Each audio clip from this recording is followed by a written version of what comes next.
Kovai Sundarapuram Surya furniture and electronic ஷோரூமில் வேறெங்கும் கிடைக்காத குறைந்த விலையில் அதிரடி தள்ளுபடி விற்பனை. எங்களிடம் TV, fridge, washing machine, AC, air cooler உள்ளிட்ட வீட்டு உபயோகப் பொருட்கள் குறைந்த விலையில் விற்பனை செய்யப்படுகின்றது. முன்னணி வங்கிகள் மூலம் எளிய தவணை முறை திட்டமும் உள்ளது. சூர்யா ஃபர்னிச்சர் அண்ட் எலக்ட்ரானிக்ஸ், கோவையின் நம்பகமான நிறுவனம்.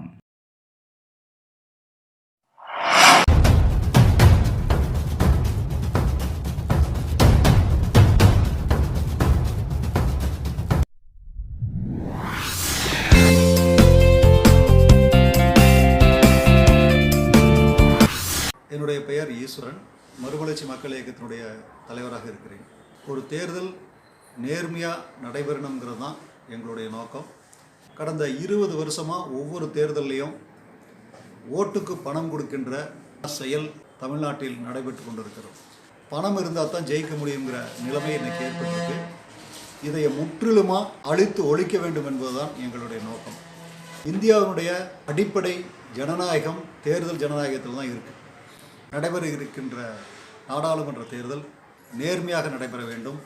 ஒட்டுமொத்தமாக கடந்த 20 ஆண்டுகளில் தமிழ்நாட்டில் நடக்கின்ற ஒவ்வொரு தேர்தலிலும் ஓட்டுக்கு பணம் கொடுக்கின்ற கலாச்சாரம் தொடர்ந்து நடைபெற்று வருகிறது. இந்திய ஜனநாயகத்தினுடைய அடிப்படையே தேர்தல் தான். இந்த தேர்தல் நியாயமாக நடக்கலைன்னு சொன்னால் இந்த நாட்டில் எதுவுமே நியாயமாக நடக்கிறதுக்கு வாய்ப்பு இல்லை. ஒவ்வொரு கட்சியும் தேர்தலின் போது ஒவ்வொரு வேட்பாளர்கிட்டையும் நீங்கள் தேர்தலுக்கு எவ்வளோ செலவு பண்ண போகிறீங்கிறது தான் முதல் கேள்வியாக இருக்கும். மக்களுக்கு நல்லது பண்ணுறாங்களோ இல்லையோ அதை பற்றியெல்லாம் கட்சிகளுக்கு பிரச்சனை கிடையாது. காசு இருக்கிறவன் வேட்பாளராக போடப்படுறாங்க. அப்படி இருக்கும்போது அந்த வேட்பாளர் போய் எப்படி மக்களுக்கு நல்லது செய்ய முடியும்? அதே மாதிரி மக்கள்கிட்ட பணத்தை கொடுத்து பழக்கினதுனால ஒவ்வொரு தேர்தல்லையும் மக்கள் பணத்தை எதிர்பார்க்க ஆரம்பிச்சிட்டாங்க. அப்போ எப்படின்னா ஒரு அசாதாரணமான ஒரு சூழல் இந்த நாட்டில் ஏற்பட்டிருக்கு. இந்த நிலைமையை மாற்றணும்னா தேர்தல் ஜனநாயகம் நேர்மையாக இருக்கணும்னு சொன்னோம்னா ஓட்டுக்கு பணம் கொடுக்கின்ற இந்த கலாச்சாரம் முழுசாக ஒழிக்கணும். இதை நோக்கித்தான் இந்த தேர்தலில் மறுமலர்ச்சி மக்கள் இயக்கம் தன்னை முழுவதுமாக ஈடுபடுத்தி கொண்டு போராடி கொண்டிருக்கின்றோம்.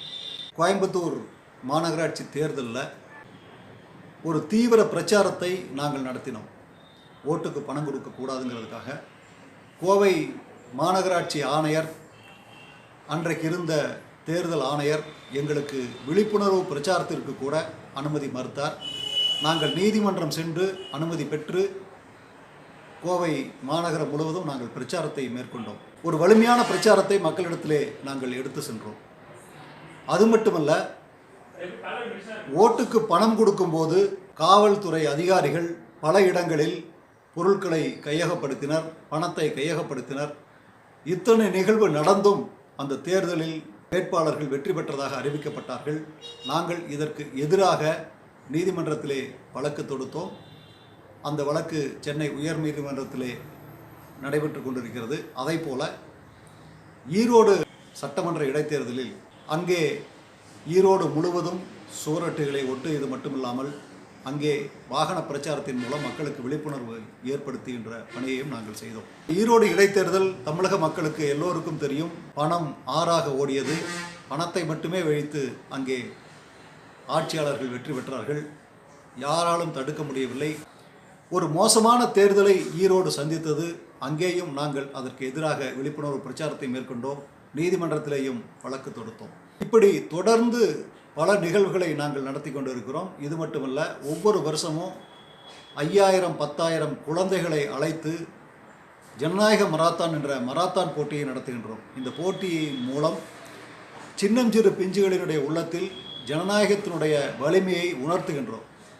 ஏன் ஓட்டுக்கு பணம் வாங்கக்கூடாது என்பதை அந்த சின்ன பிள்ளைகளினுடைய நெஞ்சத்தில் விதைத்திருக்கிறோம். அடுத்த தலைமுறைகள் இந்தியாவினுடைய ஜனநாயகத்தை காப்பாற்ற வேண்டும், அந்த எண்ணம் அந்த குழந்தைகளுக்கு உருவாக்க வேண்டும் என்பதுதான் எங்களுடைய நோக்கம்.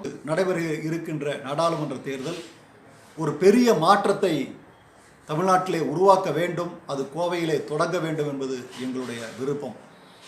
ஒரு இடத்திலே ஒரு மாற்றத்தை உருவாக்கிவிட்டால் இந்தியா முழுவதும் பெரிய மாற்றத்தை ஏற்படுத்திவிட முடியும்.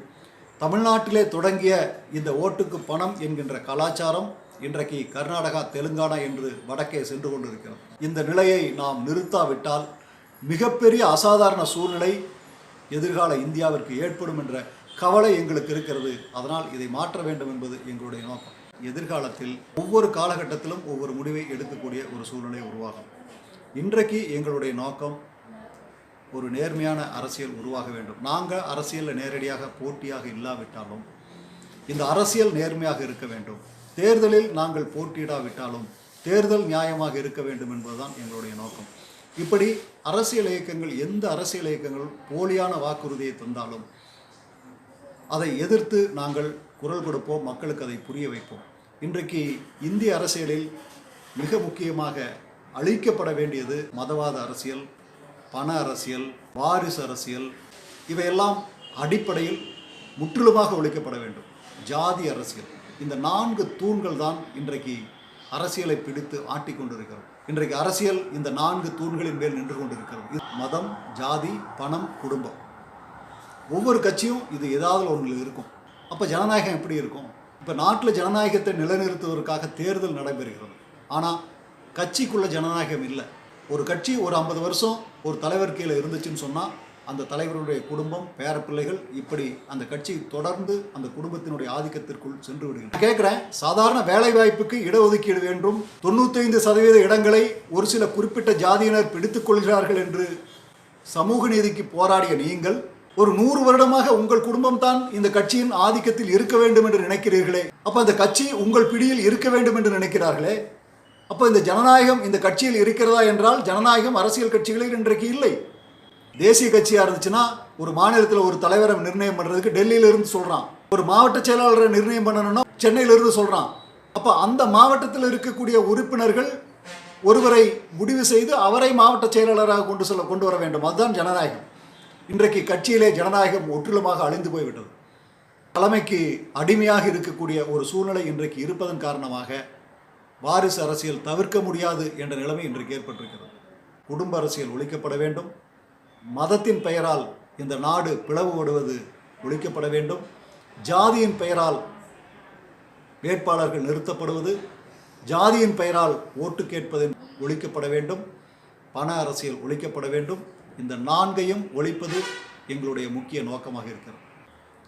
வணக்கம், நன்றி.